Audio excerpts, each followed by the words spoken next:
One big reason business owners join the Effective Leader is to know what it is going to take to grow their companies. They want to know what marketing activities will be required, how much they can afford to invest, and what are their best options given their tolerance for risk. These are the questions we are about to address so you can sense the power of the Effective Leader. First, what marketing activities will be required? Upon joining the Effective Leader, we learn some valuable information about your company, such as your average size sale, your company's gross margin, and your sales conversion rates. With this information, you will know exactly how many leads you must create for you to grow your company at the pace you want. There is no more guesswork. Here is the process. Let's say this is your company, and you want to close the gap between your last year's sales of $876,000 and your next year's targeted sales of $1 million. There are 3 ways to create the sales you will need to close this gap. If these are your present marketing activities, and these are the leads you are presently getting from those activities, your first option to close this gap is to simply do more of what you've already been doing.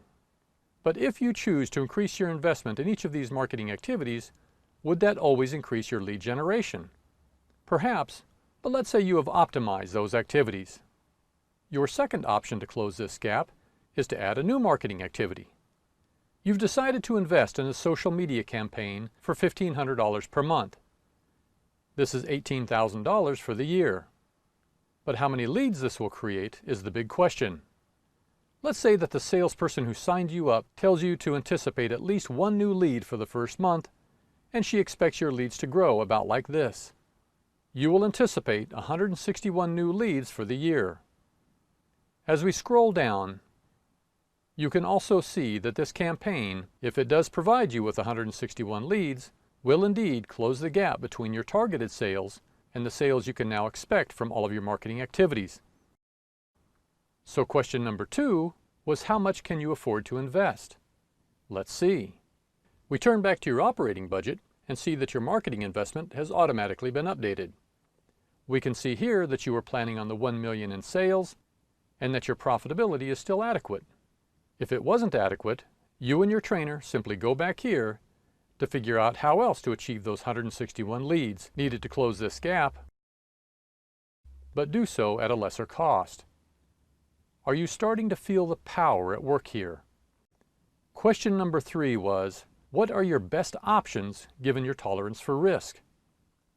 Here is the third way to close this gap. Let's remove the social media budget and the leads we planned for so you are back at the same sales gap that we started with. Now, instead of doing more marketing, let's say we focus on improving your inputs instead. When you change an input, you change everything. Let's say that your trainer introduces you to a sales specialist who is able to help you impact these 2 inputs. Our specialists will always provide you with 2 very important pieces of information: their fees and the results they will create. You simply drop these into your control panel and see if the investment will pay off. In this example, let's say the specialist fee is $5,000. You plug this number into your operating budget under professional services. Let's also say that your agreed upon results are to help you increase your lead to presentation conversion rate by 5% and to also increase your presentation to sale conversion rate by 5%. You then scroll down to see the impact. You have not only closed the gap, but you exceeded by almost $90,000 what you would have achieved with the social media campaign, where you were preparing to risk $13,000 more. Imagine the positive impact on your cash flow. You can now know what marketing activities will be required, how much you can afford to invest, and what will be your best option given your tolerance for risk. Very soon, you won't be able to imagine growing your company without your control panel.